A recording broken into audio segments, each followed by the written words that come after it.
Magandang gabi po sa ating lahat at happy midweek po. Purihin po ang Panginoon sa kanyang paggabay at protection po sa atin sa buong sa kalahating linggo at sa gabi pong ito tayo po ay pangunahan ni Sister Winnie Lou Canoy. Ngunit bago po yan, tayo po muna ay mag-aawitan ng ating opening song at susundan naman po yan ng opening prayer ni Brother Rowe. At ngayon po, tayo na po ay dumako sa ating opening song.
Let's pray.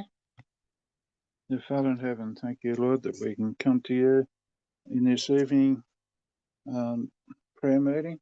And Lord, we ask for your blessing to be with us. Lord, for those who are here, Lord, we ask for a special blessing. We ask for those in the Palawan camp for an extra blessing, Lord, because we almost a divided camp and a divided prayer meeting and devotional. Lord, we seek to understand your ways, and as we study and open the word, Lord, we just ask that you will be with us in a special way, Lord, both online here and also at the Palawan camp as they prepare for the fellowship to follow in the days and weeks ahead. And Lord, we come to you with needs and prayers on this midweek time, and we ask that you hear and be amongst us, Lord, that your presence may be close, and that we know that and that we acknowledge that we have a connection with you, Lord, and that that the blessing might be poured out to all who will seek it.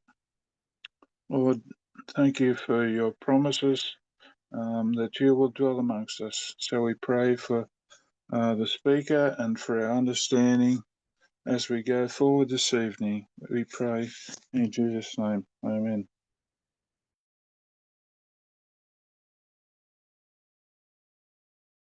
Thank you so much, Brother Rob, for leading the opening prayer. At bago po natin maririnig ang mensahe po na ibabahagi po sa atin ni Sister Queenie Lou, tayo po muna ay makakarinig ng tanging bilang na ipa-play po sa atin ng ating technical coordinator.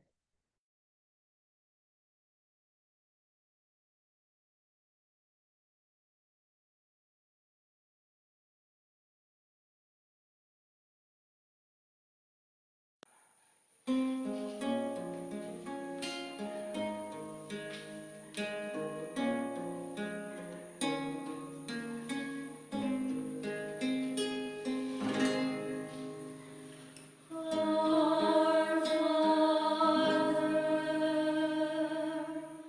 which art in heaven,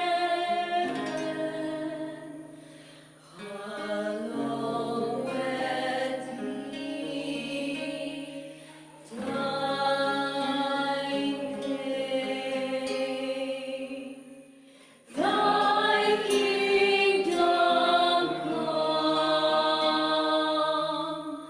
thy will be done on earth as it is in heaven.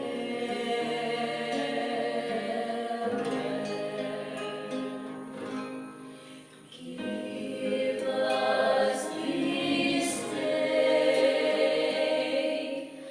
our daily bread,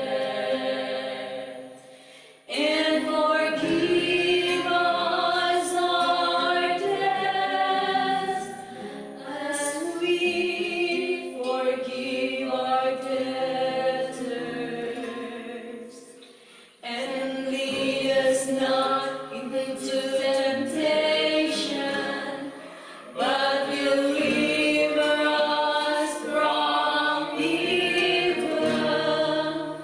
For thine is the kingdom, and the power, and the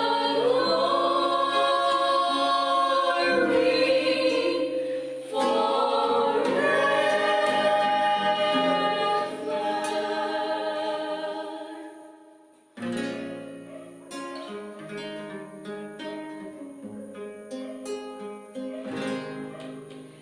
Give us this day our daily bread, and forgive us our debts as we forgive our debtors. And lead us not into temptation, but deliver us from evil. For thine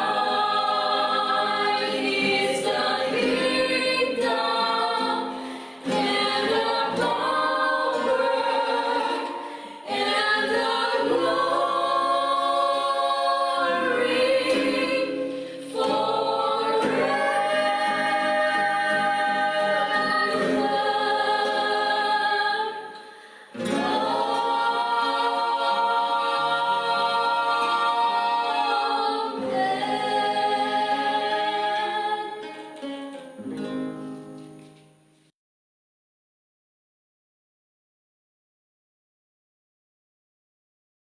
Maraming salamat po sa naghandog po ng napakagandang awitin at ngayon po akin pong ibibigay ang pagkakataon sa ating tagapagsalita sa gabing ito.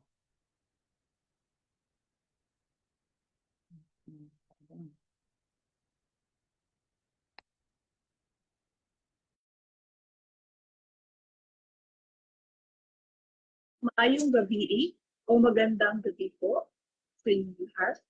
This is Queenie Lou Cardin of Pogpong Seventh-day Adventist, One True God Fellowship here in the city of Davao, at isang malaking pribilehiyo po o pagkakataon ang mapili na maging speaker, isa sa speaker sa midweek program po ng ASNA.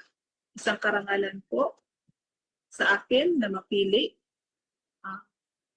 na ma-promote na magbahagi po ng midweek prayer. At ngayong gabi po ay ating pong tatalakayin chapter 15 ng libro of the prayer, Jesus' Example in Prayer.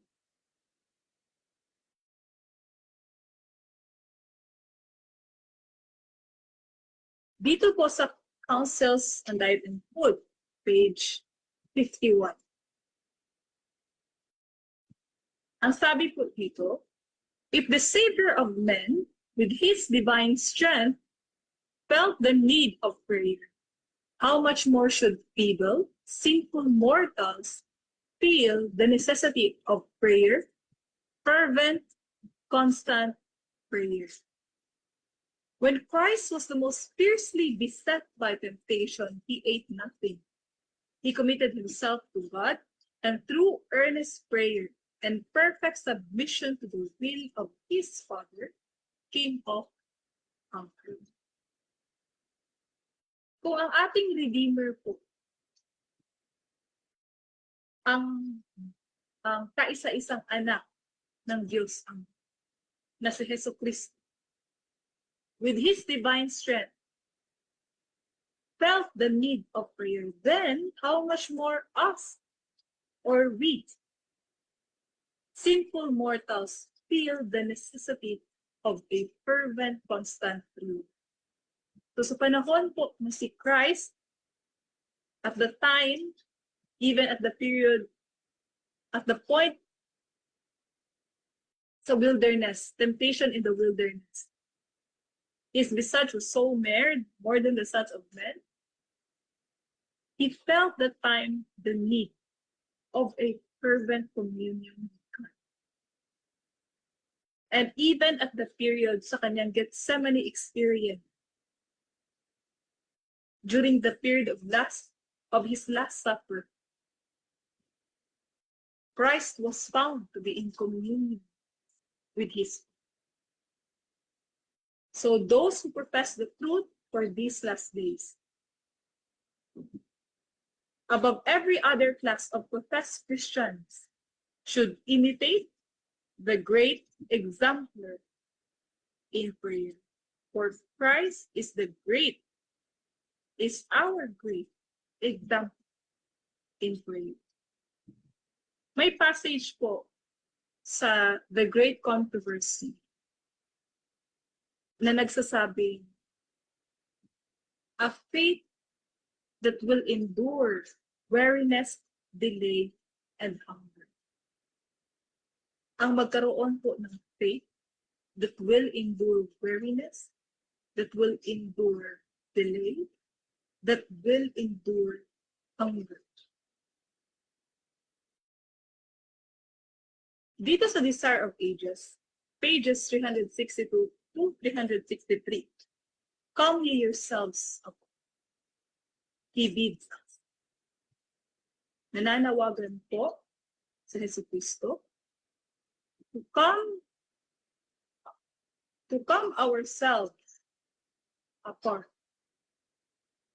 Na magkaroon po tayo ng rest, na magkaroon po tayo ng periodic rest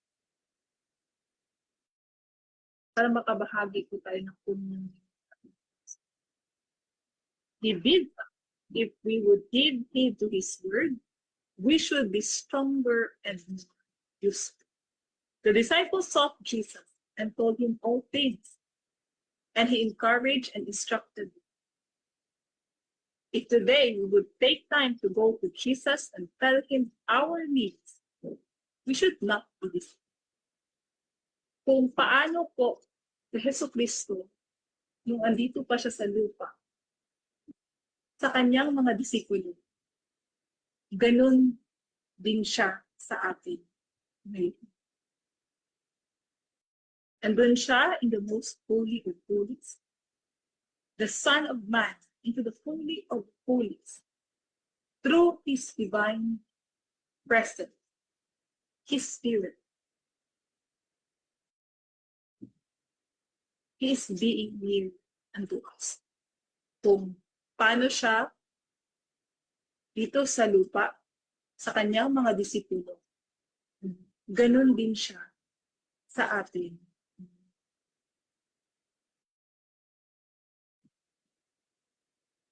In Christ, the cry of humanity reached the Father of infinite pity.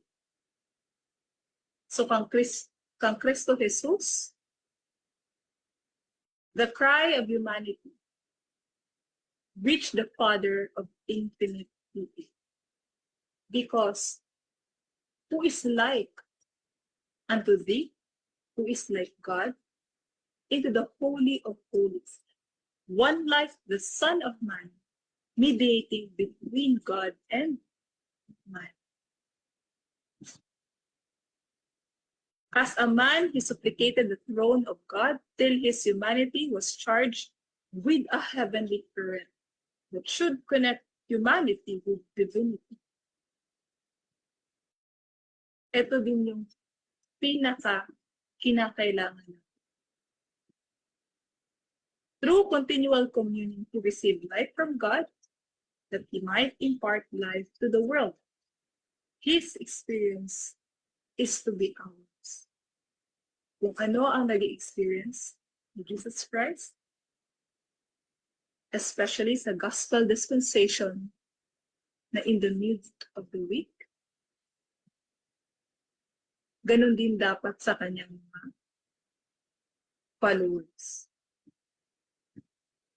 Kahit andito tayo sa period sa gospel in the midst of heaven, under the everlasting gospel of the three angels' messages,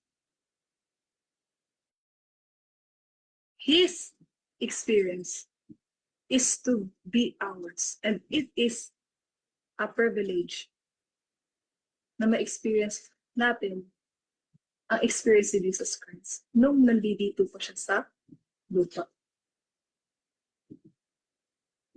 Jesus took time for prayer, no matter how busy or weary. So, si Jesu Cristo, may period siya, or sa isang araw, may set time siya na magkaroon ng communion sa kanyang Heavenly Father. Christ gave no stinted service. Si Kristo, hindi siya nagbigay ng stinted na serbisyo sa humanity. He did not measure his work by hours. His time, his heart, his soul, and strength were given to labor for the benefit of humanity. Through weary days, he toiled, and through long nights, he bent in prayer for grace and endurance that he might do a larger work. So, ganun ba din tayo? Yung ipinagkaloob ni Jesu Cristo sa atin ng Diyos Ama through Jesus Christ. Yung divine pattern ibinigay sa atin. Na amidst sa weariness, sa toil, sa perplexities and cares, na magkaroon din tayo ng benefit in communing with God. To bend our knees in prayer, to ask for grace and endurance, just like Christ, that we might also do a larger work. With strong crying in tears, he sent his petitions to heaven, that his human nature might be strengthened. That is why it was once said to quit you like a man.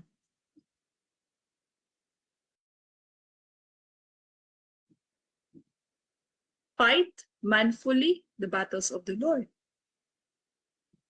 To bend our knees with prayer na magkaroon tayo ng endurance and be strengthened.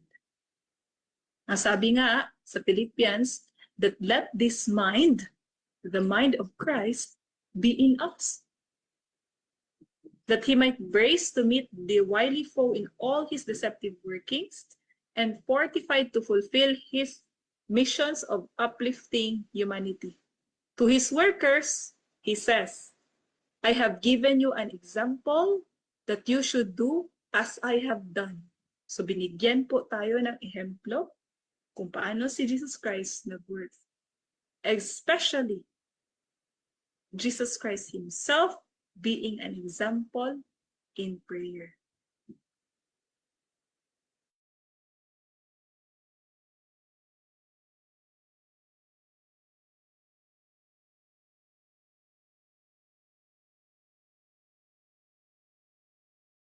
Jesus prayed early in the morning. In 1 Samuel, it was said that them that honor me will I honor. So kung sino po ang magbigay ng glory sa Diyos, siya rin po ay i-glorify. So kung sino yung magpakumbaba ay ipapataas, at kung sino yung magpapataas sa kanyang sarili ay ipapababa.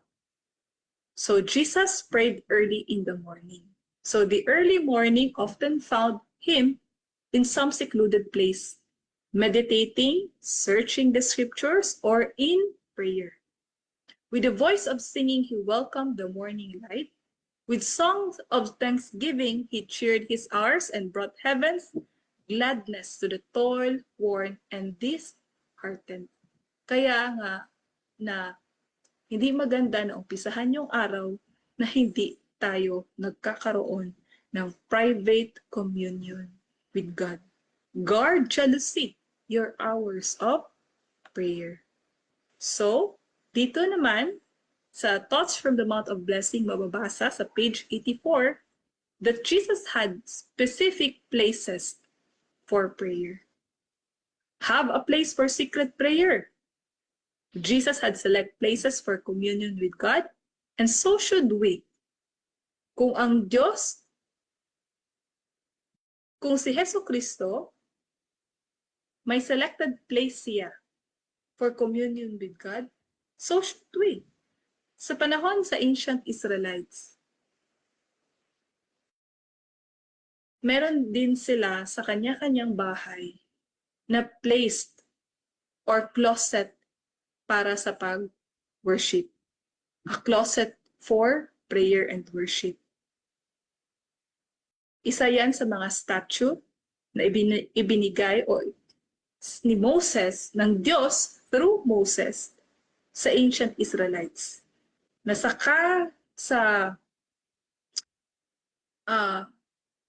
respective families sa Israelites of every tribe, magkaroon yung tahanan nila ng kanya-kanyang closet or a specified room for prayer, thanksgiving, and worship. So we need often to retire to some spot, however humble, where we can be alone with God. Importante po na magkaroon yung kaluluwa natin ng secret or private communion with God. Na magkaroon po siya ng oras na come you yourselves apart, na makarest tayo sa Panginoon through prayer. Jesus knelt when he prayed. So this is one of the best example we have in Christ, that Jesus Christ knelt when he prayed. Dito sa Messages to Young People, page 251, it says, both in public and in private worship, it is our privilege to bow on our knees. Isang pribilehiyo po to bow with our knees before the Lord when we offer our petitions to Him. Jesus, our example, kneeled down and prayed, both in public and in private. Though there are some instances where time and place must be considered, pero sa panahon po sa worship, both in public worship, sa congregation man yan, or sa family worship man yan, or sa closet ang prayer, it is our privilege to bow with our knees. Paul declared, I bow my knees unto the Father of our Lord Jesus Christ. Paul declared himself. A declaration to have it himself a privilege to bow his knees unto the Father of our Lord Jesus Christ. In confessing before God the sins of Israel, Ezra knelt. Si Ezra sa kapanahunan niya, when he made a confessions of the sins of Israel, he knelt down. He bowed on his knees in prayer. Daniel kneeled upon his knees 3 times a day and prayed and gave thanks before his God. Kung magpa-pray tayo, ina-address natin yan to the Ancient of Days. At napaka-importante that both in public and in private, to set ourselves an example to bow with our knees. So, ito is a summary lang po sa Librong The Prayer, chapter 15. So, kinuha ko lang yung mga na-highlight ko po na pwede kong maibahagi dito. So, the Lord's Prayer exhibits beauty in simplicity. So, Jesus taught his disciples that only that prayer which arises from unfeigned lips, prompted by the actual wants of the soul, is genuine and will bring heaven's blessing to the petitioner. He gave a brief, comprehensive prayer to his disciples. So sa ating pananampalataya, importante din po na magkaroon tayo ng specific na ma-arise sa atin from our unfeigned lips. Unfeigned lips, yung actual wants sa ating kaluluwa, that is genuine. So this prayer, for its beautiful simplicity, is without a parallel. It is a perfect prayer for public and private life. It is dignified and elevated, yet so simple that the child at its mother knee can understand it. Na even yung bata ay maka-understand. The children of God have repeated this prayer for centuries, and yet its luster has not dimmed. Anong hindi na dim? Yung simplicity sa ating pananampalataya. None will pray in vain if in their prayers are incorporated the principles contained therein. Our prayers in public should be short. Kung mayroon tayong pananampalataya or prayer na i-conduct sa public, kailangan na maging short lang yan and expressive. Only the real wants of the soul, asking in simplicity and simple trusting faith for the very things we need. Prayer from the humble, contrite heart is the vital breath of the soul, hungering for righteousness. So isa ito sa mga without a parallel na pananampalataya, yung genuine prayer from a contrite heart. Next is Jesus prayed on our account.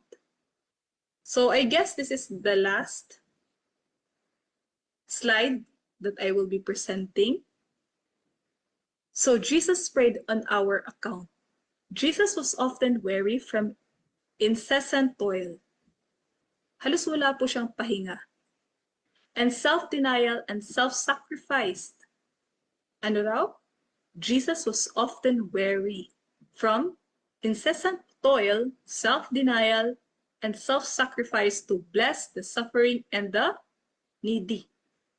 He spent whole nights in prayer upon the lonely mountains, not because of his weakness and his necessities, but because he felt the weakness of your natures, to to resist the temptations of the enemy upon the very points where you are now overcome.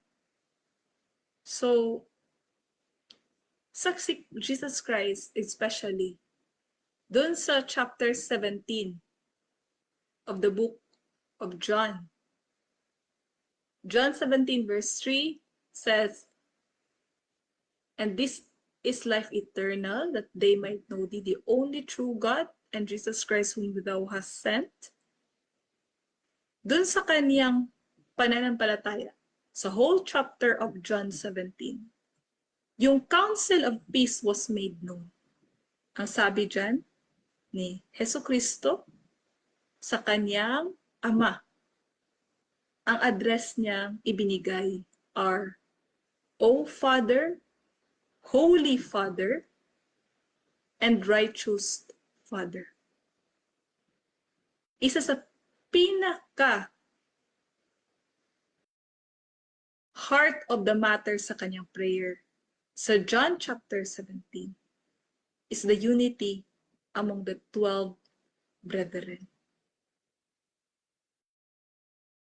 Kaya dito sa last slide, sa pakonti-konting summary na pwede kong maibahagi.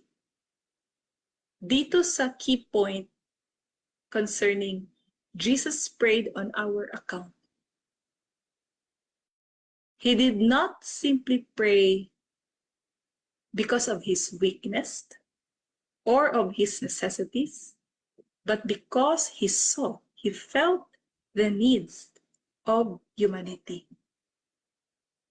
Especially na magkaroon ng power ang disciples, the one of whom he ordained, the 12 disciples, his church at that time.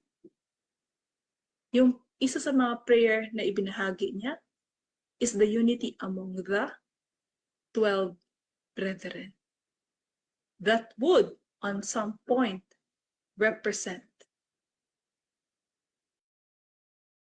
sa mga people. He knew that you would be indifferent in regard to your dangers and would not feel your need of prayer.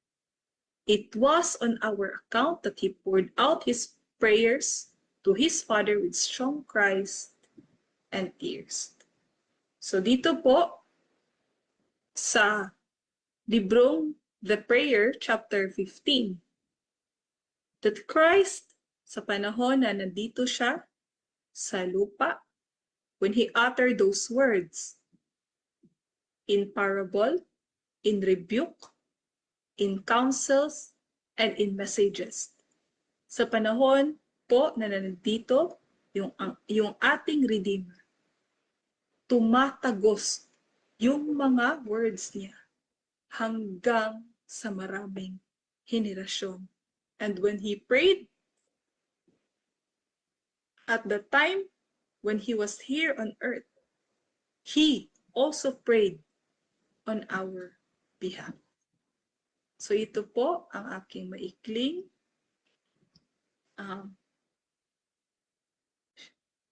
pwedeng maibahagi concerning Christ Jesus as our great exemplar in prayer.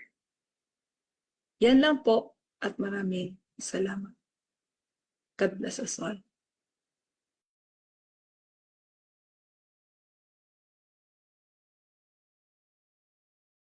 Maraming salamat po, Sister Queenie Lou, sa inyo pong pagpanguna po sa atin sa gabing ito.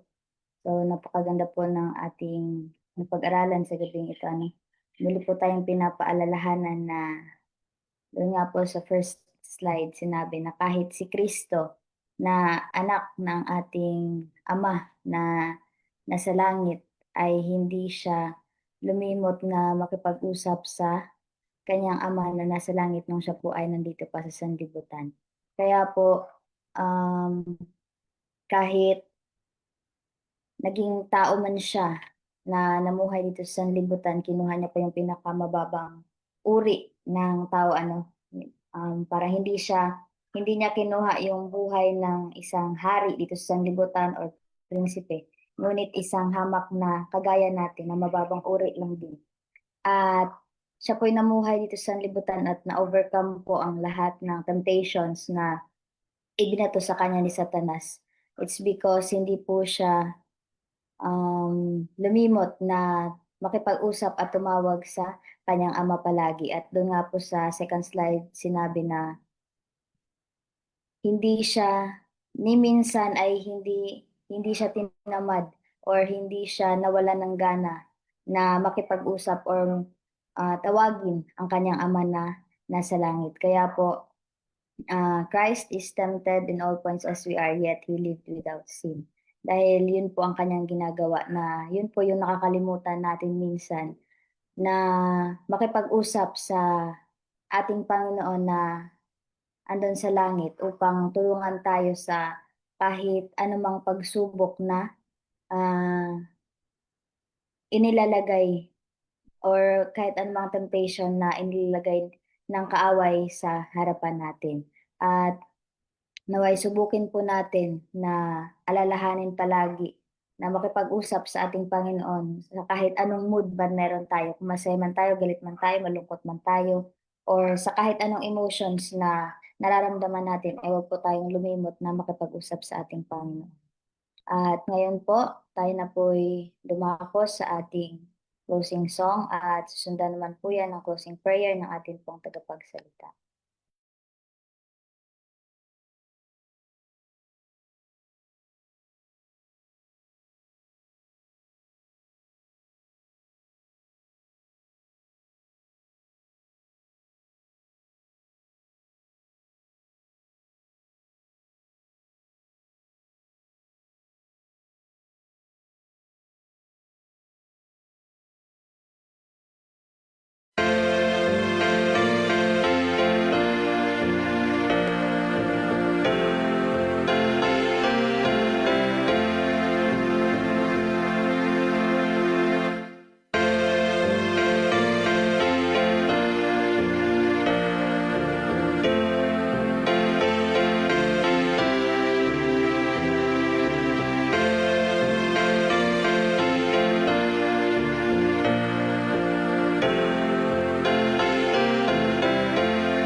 Sister Sam, pwede po ba kayong mag-lead ng closing prayer?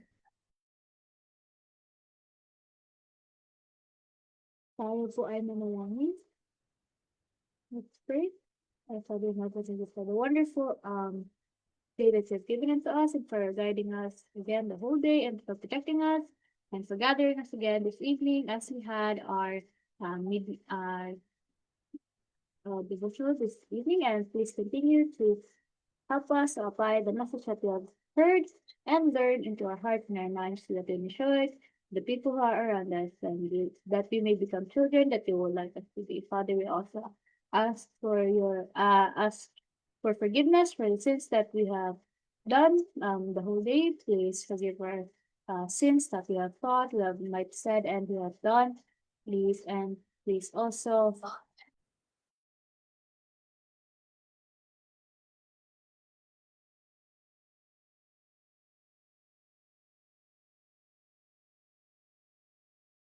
Maraming Ay- salamat. and please also continue to guide and protect us and our loved ones as well who are not with us. Please forgive our sins that we have committed against thee, and thank you for always hearing and answering our prayers. In Jesus' name we pray. Amen.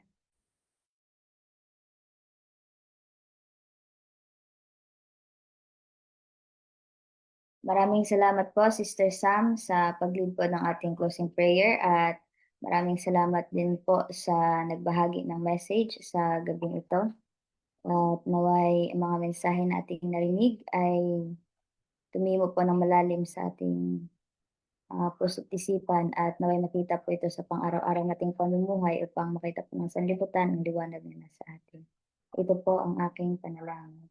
At para po sa ating mga Facebook Live viewers, inaanyayahan ko po kayo na pumasok na po sa ating Zoom room para po sa ating mga prayer requests.